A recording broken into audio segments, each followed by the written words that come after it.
Good morning. Good morning. You can hear me, but you can't see me. Can you hear me? Can you hear me? Somebody wave at me. All right. All right. I am having some camera problems this morning. I apologize. Let me see. Give me just another couple. Oh, there's me right there, but that's not the one I want, but that's the one you're going to get. We just got to figure it out Monday. Let's just figure it out on Monday, right? That's what we're gonna do. All righty. Let me see. I don't even know if that's my best side. Okay, we'll roll with it. Roll with it. What's up, Brock? How are you? Good morning, everybody. Happy Monday. Happy Monday. I'm still on a high from the conference. And man, that was a great time. Brock, you and your team did an amazing job. It was really, really good. It wasn't just a bunch of fluff, it was deep. There was all about connections. Um, and, you know, put a 5 in the chat for Brock, just bringing like minded people together, attracting a wonderful culture. And I do believe there's about just about everybody on here would be there for others. We would all have each other's back. And that comes from the community here, and that comes from our leader, Mr. Brock Van. So thank you, Brock. I appreciate you, man, more than you know. Thank you for allowing me to be a part of it. All right. Yep. Did you get some rest? Go ahead. Come off of mute. I want to ask you I about that. didn't want to steal the thunder too much. I know how you like your microphone, so I was just like, Yeah. I'm not. John Hart tells me all the time. He's like, Brock, you got to give Chad the microphone more. He really likes it. And I said, I know, John Hart. I know. My voice came back, so that is officially good. I got some good quality sleep. I had a couple of my morning people. They were a little nervous because I let my body recover, so I naturally got up, but it was like between 5:15 and 5:30, and they're very worried. So I appreciate all those who are wondering about my morning wake up text, but I'm back. I started 3:57 this morning. So I was back today, got the energy today, ready to rock and roll. And then I go to Nashville tomorrow. So I'll be flying back up to Nashville tomorrow. Really excited to we got a podcast we're putting together. Then I'm speaking at Gary Ashton's team. So and then Chad, I got to get with you because we got some other big things that brewing in the corporation world to help other people, not only in the real estate industry, but with corporations. So if you knew other people, other corporations that we can help, I think God really allowed this, as Chad always says, climbing up the ladder, but making sure you're on the right building. And I believe strongly that this community, the people that we surround ourselves with in Nashville and Key West and Charlotte on the show, we're all on the right building. And so really, really excited about 2026. And thank you, Chad, for bringing the heat. Guys, how many liked his video? I get excited hearing that video that you got there. If you didn't see his video, maybe we will play that video, just one of your intros. You know what? Let's do that. Next week, we're going to play Chad's video. So put it on your calendar, all. We're going to have Chad free that video come on out because I don't know if we could do it today, but we're gonna have that because that was good video, man. Well done. Thank you. Thank you. Well, if they can do it today, we'll do it before we hop off here. But if not, we'll definitely make it happen next Monday. So cool deal. I- I'll Cool find deal. out from Jay and Grace, and we'll put it in the chat if we can do it. All right. Sounds good, guys. Sounds good. All right. So good morning. Good morning. Good morning.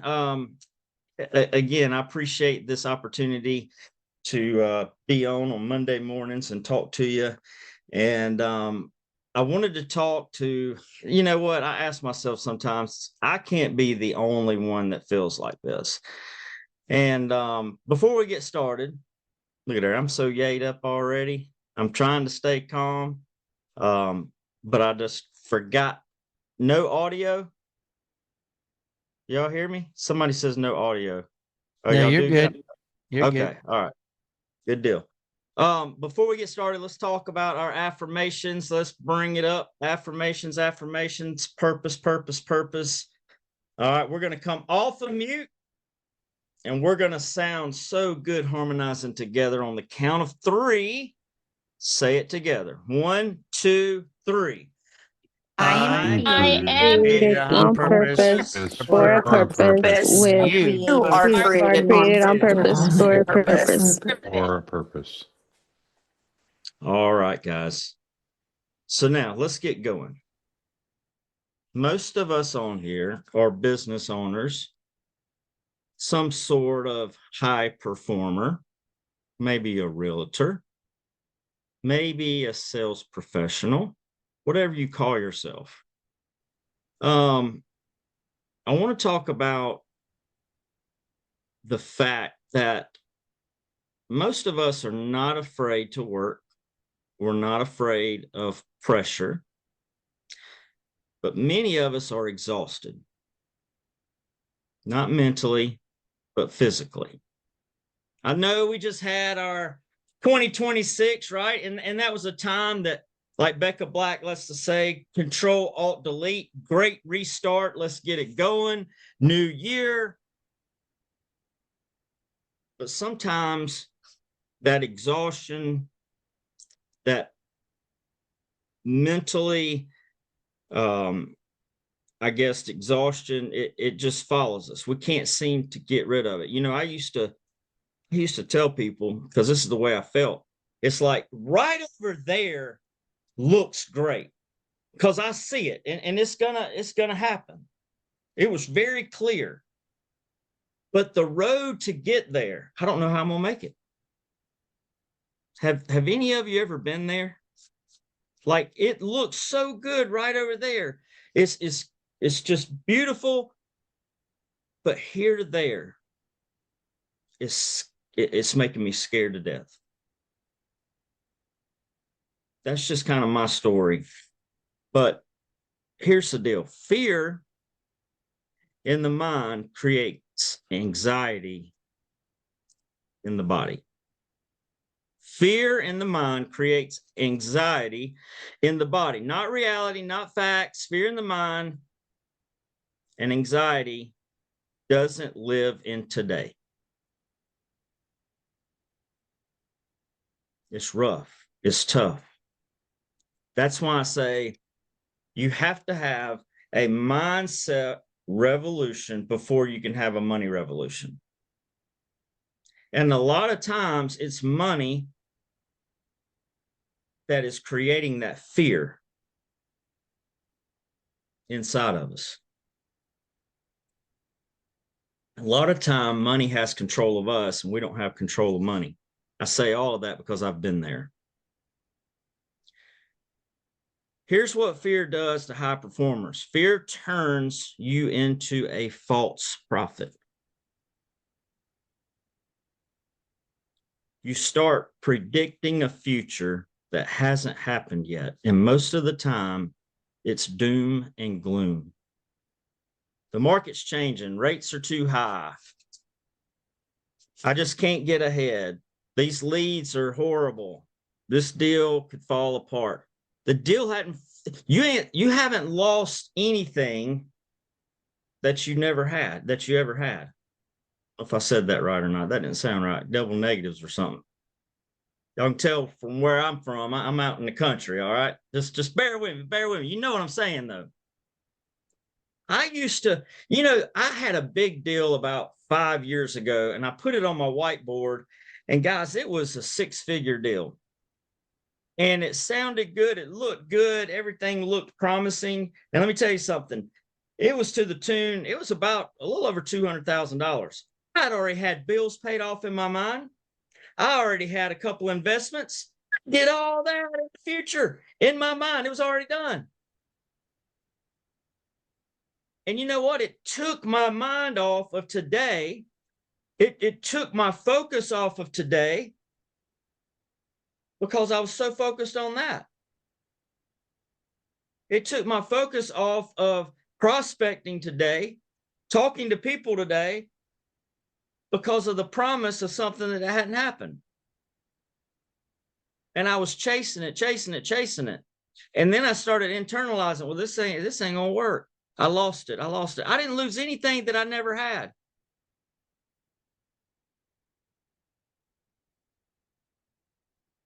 It's tough. And then fear starts setting in.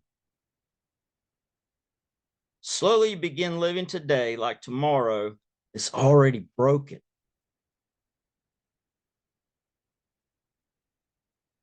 How many of you been there? Put a 5 in the chat if I'm talking to anybody. It's tough. It really is. Most of the things that fear predicts never even happen. But listen, here's what's crazy. Fear sounds responsible sometimes. It disguises itself as wisdom. Fear is not wisdom. Fear is imagination without faith. So what's the real cost to it?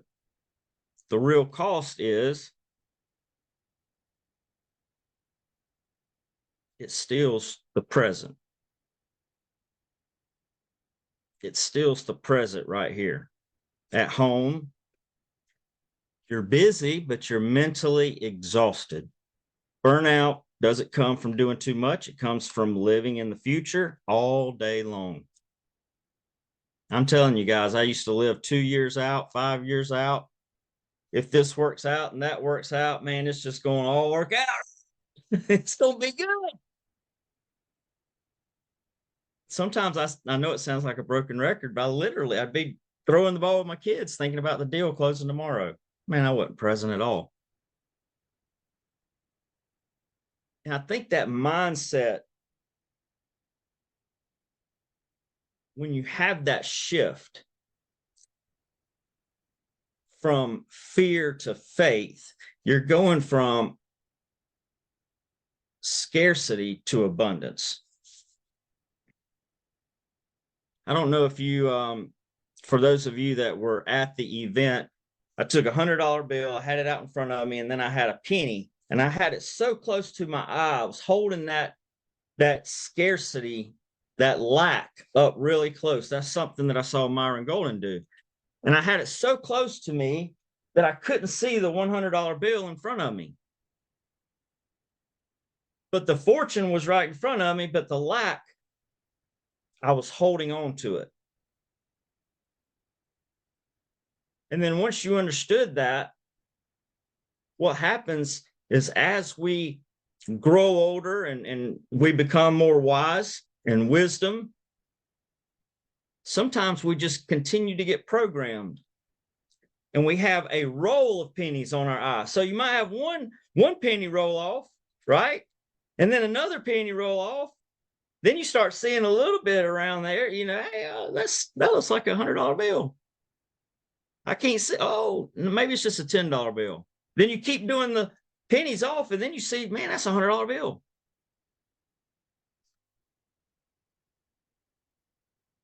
Fear causes anxiety. And anxiety kills clarity. Clarity is what closes deals. When you are fully present and you are clear and you have control, that's when you start closing deals. That's when confidence shows up. That's where the mindset revolution begins. Fear and faith both ask you to believe in something that you cannot see. Fear believes in the worst case future, and faith acts in the present. Fear says, don't move until you're certain. Faith says, take the next right step. A mindset revolution is shifting from what if it goes wrong to what does obedience look like right now? Faith brings you back to right now. Guys, if we're created on purpose for a purpose, God knew us before we were even in existence. You are valuable. And if he takes care of the birds, which can't take care of themselves or themselves, he says, how much more valuable are we? We have to trust in him. Fear is the author of confusion as well. Faith in business doesn't mean being reckless. Understand that. I'm not saying that. But it does mean making the call anyway, showing up fully present, taking action without perfect clarity. How many of you perfectionists? You don't even want to start it until you got it perfectly down pat. Huh? It's got to be just right.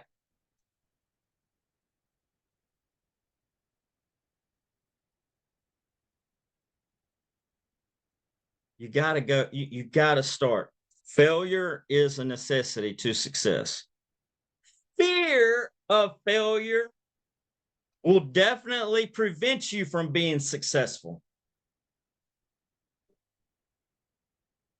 I'm going to say that again. Failure is a part of the recipe to succeed. You have to fail to know how to correct, to know how to become better, but fear of failure will prevent you from being successful because you never step up to the batter's box. Got to roll with it, guys. Got to roll with it.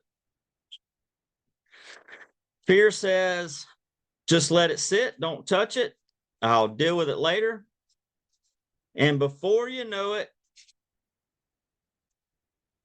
your cash flow is running you. You start adapting to that lack, that scarcity mindset. Fear fills the gaps, confusion grows, anxiety increases. But if you take your cash flow and control it, you gain clarity, you gain confidence, you stop fearing money decisions. But you can't get there until you have the mindset shift from fear to faith. And understand that today is the only thing that you can control. That's the only thing that you can control. So once you have that mindset shift, once you are fully present, once you do realize that, hey, I know that I'm created on purpose for a purpose. This was a part of my talk. Once you understand that you have a gift that you've been given, and your responsibility is be a good steward of that gift and give it back to God and use your platform wherever you're at to share to the world. Once you do that, it's your responsibility to take control of your money. Because my whole belief statement is you're created, I believe everybody's created on purpose for a purpose, but mindset and money prevent people from ever pursuing their purpose because they're so focused on surviving that they can't even fathom what it's like to thrive. Come on. Y'all picking up what I'm putting down? Put a 7 in the chat.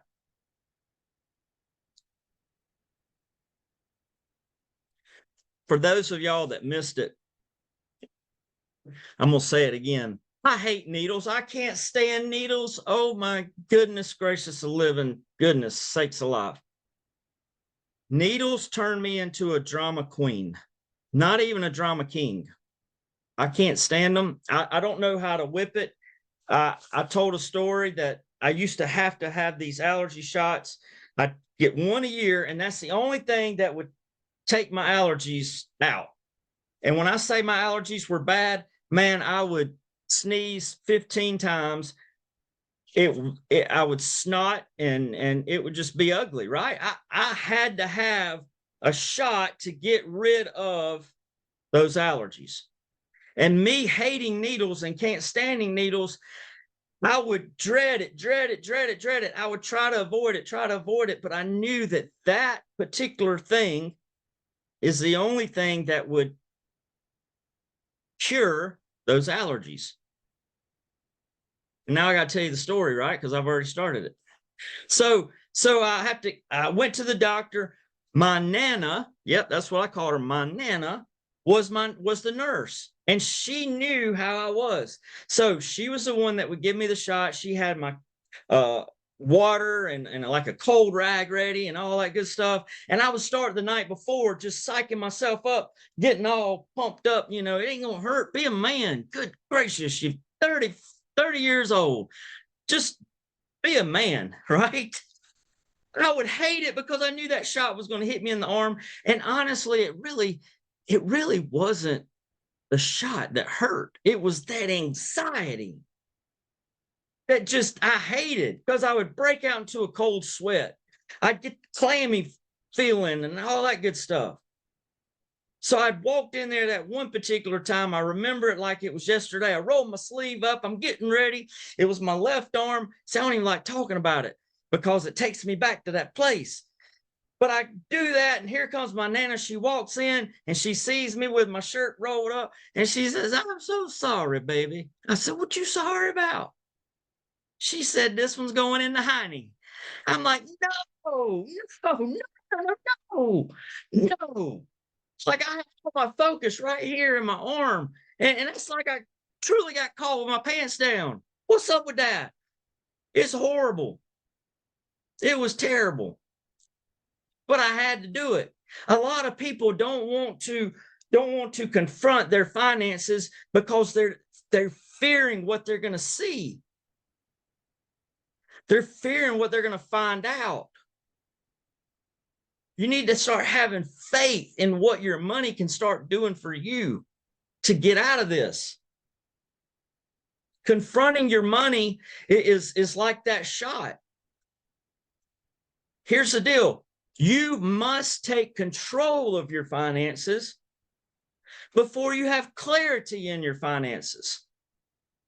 And when you have control and clarity, that equals confidence. And finally, you will be dictating, you will be telling your money what to do instead of your money telling you what to do. You have to do it. That's true stewardship. If you want to be the best for your family, if you want the best for your family, take control of that money. Raise your hand and say, "Hey, I want to know where I'm at. I want to know, have I taken advantage of all options that's available to me? I want to know if I know about all options." And chances are, you know, I about threw a statistic out there, but I have no clue what the statistic is. I about said 85% of the people that I work with, they didn't know all their options. That's not a statistic. It just sounded good. So I refrained from that, so I didn't lie to y'all. Don't let people do that to you. 72% of statistics are made up on the spot, okay? All right. But I about just said it, though. I'm just telling you, I about just said it. Guys,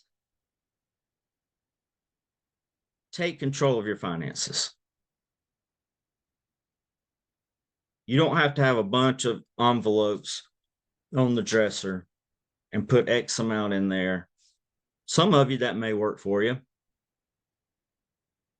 But depending on where you're at in the stages of your wealth building, even if you're just starting, it's good to have control, because when you have control, you take control away from money. So here's a decision. Stop letting fear prophesy your future. Be present, take control, act with faith in your mindset and in your money. Because when you control your thinking and control your cash flow, you stop living anxious about tomorrow. And you start building intentionally today. That's leadership, that's stewardship, and that is a mindset revolution. Clarity kills fear, and clarity starts with control. So guys, that's all I got. I talked about that today because that was me for a long time. And it just became a way of life. That fear, you know, what is it? It's a slow fade when black and white turn to gray. And you just start ending up living that way. Fear, anxiety. And we keep ourselves so busy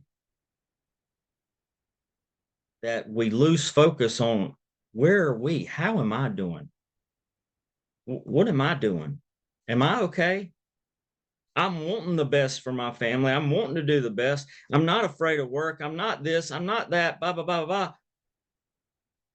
But I'm fading. That's why your boy always says, wake up. Wake up.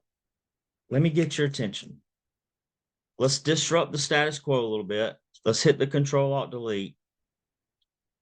And let's start over anew. We can do that every day. We have unlimited resets as long as we're alive. So guys, I appreciate you.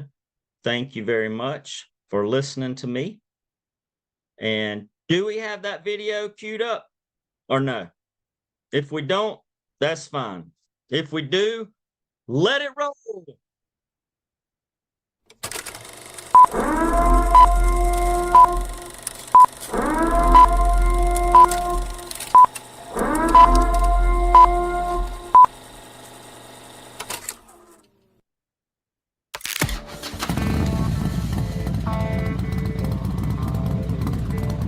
They're the in crowd, we're the other ones.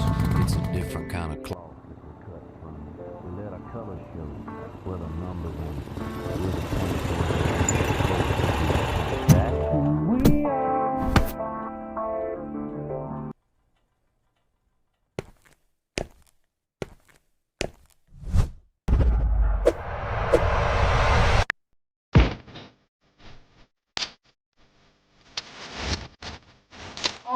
Without backwards, see my way.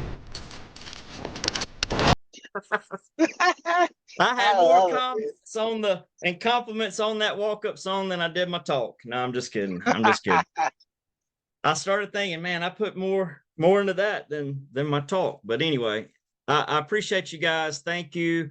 And God bless each and every one of you. Be back tomorrow for Brock the Rock. You know, he always brings it. Same time, same channel, tomorrow morning, 8:15. I appreciate you guys. You guys have a great one. See you. Bye-bye.